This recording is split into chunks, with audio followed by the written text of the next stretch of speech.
Gold, trusted gold buyers. మీరు తాకట్టు పెట్టిన బంగారాన్ని విడిపించి ఈ రోజు ఉన్న మార్కెట్ ధరకు కొనబడను.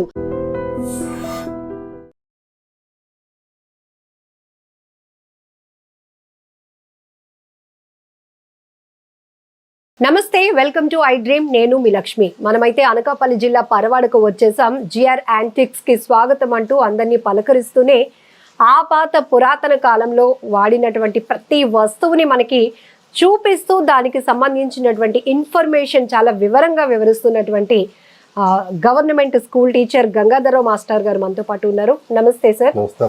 ఏంటి వీడియో ముందు ఇవేవో పెట్టుకొని కూర్చున్నారు అనుకోకండి. సో ఇప్పుడు కేజీలు ఇవన్నీ మనం మాట్లాడుతున్నాం లీటర్స్లో. బట్ అప్పట్లో ఏదైనా ఒక వస్తువుని కొలవటానికి ఏమి ఉపయోగించారు అంటే ఇవే. సో వీటి పేర్లు ఏంటి డీటెయిల్గా చెప్పండి సార్. మనకి ఇవన్నీ కూడానండి కొన్ని వందల సంవత్సరాల పాటు తెలుగువారు వాడినటువంటి కొలత ప్రామాణికలండి. ఈ కొలత ప్రామాణికల్లో చాలా అతి చిన్నది ఇది గిద్ద అండి. ఇది 5 తులాలు. బరువు సార్ దీన్ని కాదండి, 5 తులాలు ప్రమాణం కలిగినటువంటి పరిణామం కలిగినటువంటి వస్తువులు ఏదైనా సరే, మనకి ఆ రోజుల్లో సోళ్ళు అవ్వచ్చు, రాగులు అవ్వచ్చు, బియ్యం అవ్వచ్చు, గసగస ఏవైనా సరే 5 తులాలు దీన్ని గిద్ద అంటారండి. అతి చిన్నదే. ఇంతకంటే చిన్నది ఉంటే అరగిద్ద అనొచ్చండి. దీనిపైన ఏవో రాసి కూడా బ్రిటిష్ కాలం ఉన్నట్టుదండి ఇది. ఇక్కడ చూసినట్లయితే ఇక్కడ ఆ రాణి గారు బ్రిటిష్ వాళ్ళు ఏంటంటేనండి వాళ్ళ తాలూకా వస్తువులన్నిటి మీద కూడా వాళ్ళ పరిపాలనలో ప్రతి వస్తువు మీద కూడా బ్రిటిష్ రాణి గారి చిత్రం, ఈ క్వీన్ చిత్రం వేయించుకునేవారండి. ఇక్కడ చూడండి 5 తులాలు 1947. దీని వల్ల సీల్ కంటిన్యూ చేసేవారండి. ఏ ఏడాదికి ఆ ఏడాది ఇందు మీద సీల్ వేసేవారండి. ఇది ఇప్పటికి కూడా చెక్కి చెదరకుండా 80 సంవత్సరాలు అయినా సరే ఈ విధంగా ఉందండి. ఇది అరసోలండి. ఇది కూడా 1947 నాటిది 10 తులాలు. ఎక్కువగా తెలుగువారి ప్రామాణికాల్లో కొలతల్లో తులాలు ఎక్కువగా వాడేవారు. తులాలు దీన్ని అరసోలు అంటారు. ఇది 1/8 సేర్ అని కూడా ఉంది. ఇప్పుడు మనం బంగారం తులాల్లోకి వచ్చింది, అప్పుడు సవరలు చదివాం కదా సార్. అవునండి, తులాలు అనేవి తులాలు చూసారు. ఇక్కడ 47లో దీన్ని తయారు చేస్తే ఇక్కడ 50లో మళ్ళా సీల్ వేశారు. 50లో 1950 సీల్ కనిపిస్తుంది. ఇక్కడ మనకి ఇది బ్రిటిష్ రాణి గారి తాలూకా ఆనాటి విక్టోరియా క్వీన్ తాలూకా కిరీటం తాలూకా సింబల్. ఇక్కడికి వచ్చినప్పటికి భారతదేశపు రాజముద్రని 1950లో ముద్రించారు. అరసోల. ఇది సోల అండి. ఇది సోల. ఈ సోల అనేది ఎక్కువగా ప్రామాణికంగా చాలా మందికి ఇప్పటికీ కూడా గ్రామాల్లో తెలిసినండి. ఇది కూడా చాలా మన పూర్వీకులు వాడినటువంటి దీందండి. ఇది తవ్వ. 1935 అండి. 40 తులాలు హాఫ్ సేర్. సేర్లో కూడా ఎక్కువగా మన వాళ్ళు దీన్ని కొలిచేవారు. చూడండి ఎంత బరువుగా ఉందో, చాలా బరువుగా ఉంది. ఇప్పటికీ కూడా బియ్యం గాని లేదా ఇంకోటి కానీ ఇప్పుడు కానీ కొలిసేవారండి వీటితోనే. చాలా దీనిగా ఉందండి. ఇది ఒక సేర్ అండి. సేరు. ఇది కూడా చూసినట్లయితే 1 సేర్ ఉంది.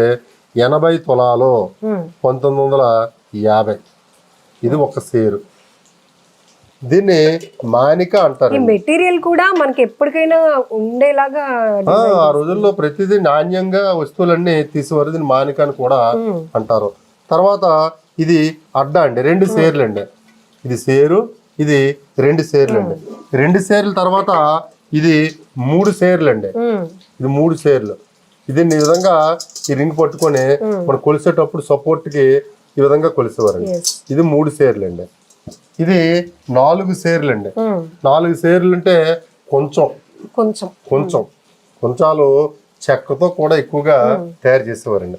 ఇక్కడ కూడా గమనించినట్లయితే చూస్తారు కదా 320 తులాలు 4 సేర్స్ 1940 అని చెప్పేసి క్లియర్ గా ఉన్నాడు. ఇవన్నీ కూడా ఇత్తడితో తయారు చేశారు. తెలుగు వారి సంపద అండి ఇదంతా నిజంగానే. ఇవన్నీ కూడా మరి అంతరించిపోయినటువంటి జాబితాలోకి ఈ వస్తువులన్నీ కూడా. అయితే మనం రైస్ కొలుసుకోవడానికి 1, 2 ఉంటాయి గ్లాసుల టైపు. బట్ వీళ్ళు మాత్రం ఆ మెజర్మెంట్స్ కోసం ఇన్ని వస్తువులు వాళ్ళ ఇంట్లో. ఇంకా కొంచెం తర్వాత కూడానండి ప్రతిదానికి ఒక ప్రామాణికం ఉందండి. అలా పెరుగుతూ పేర్లు ఉన్నాయండి. ఇప్పుడైతే కేజీ, 2 కేజీలు, 3 కేజీలు, 4 కేజీలు నెంబరే మారుతుందండి. అప్పుడు ప్రతి దానికి ఒక ప్రత్యేకమైన పేరు ఉండేదండి. ఇది సూపర్, చాలా గ్రేట్ ఇన్ఫర్మేషన్. ఎందుకంటే ఇక్కడ వరకు తెలిసేమో నాకు తెలిసి ఇంతవరకు, ఇవి మాత్రం అసలు చూడలేదు నేను. ఈ గిద్ద అంట బుల్లిగా భలే ఉంది. సో వీటితో కొలుచుకోవడం, ఇవన్నీ మీరు దాచిపెట్టడం ఎక్కడ సార్? వీటి కలెక్షన్ ఎక్కడి నుంచి? ఇవన్నీ డిఫరెంట్ ఏరియాస్ లో నుంచి సేకరించడం అంటే ఏమంటే అంతరించిపోయిన జాబితాలోకి వెళ్ళిపోయాయి. మన దగ్గర ఉందనుకోండి, వచ్చే తరాలకి ఈ విధమైన వస్తువులు మన తాత ముత్తాతలు మన ముందు తరాల వారు ఉపయోగించారని చెప్పేసి విద్యార్థులు కావచ్చు లేదా చూసే వాళ్ళకి ప్రజలకి ఒక అవగాహన కల్పించడానికి కోసం వీటిని నేను సేకరిస్తున్నాను. ఒకవేళ మన అమ్మమ్మలు ఇంకొంచెం పాస్ట్ జనరేషన్ లో అయితే గ్లాసులు ఏమైనా ఉన్నా కూడా వాటితో కొలిసి బియ్యం వండటం ఎట్లా చేసేవారు కదా, ఇది ఎక్కడున్నా పట్టుకొని. అసలు మా అమ్మమ్మ వాళ్ళ ఇంట్లో కూడా నేను అంటే ఆ రోజుల్లోనండి ఈ వంట కూడానండి వండేటప్పుడు ఎంత అవసరమో అంతే వండేవారండి. ఇప్పుడు 5 మనుషులు ఉన్నారు అనుకోండి, 5 తిన్న తర్వాత మీరు చూసినట్లయితే ఇంత అన్నం కూడా మిగిలేదు కాదు, ఇంత కూర కూడా మిగిలేదు కాదు. అంత పర్ఫెక్ట్ గా కొలత పెట్టి వృధా చేసేవారు కాదండి, ఆ విధంగా వండేవారండి. నెక్స్ట్ ఎక్కువ వండేశారు అనుకోండి, ఎక్కువ ఉన్నది కదా వండారు కదా అనేసి ఈ రోజుల్లో తినేయడం. వాళ్ళు అలా కాదండి, ఎంత అవసరమో అంతే వండేవారు. అందుకే వాళ్ళు నిండు 100 ఏళ్ళుగా ఆరోగ్యంగా ఉండేవారండి. Super sir, great information. Thank you sir. Thank you.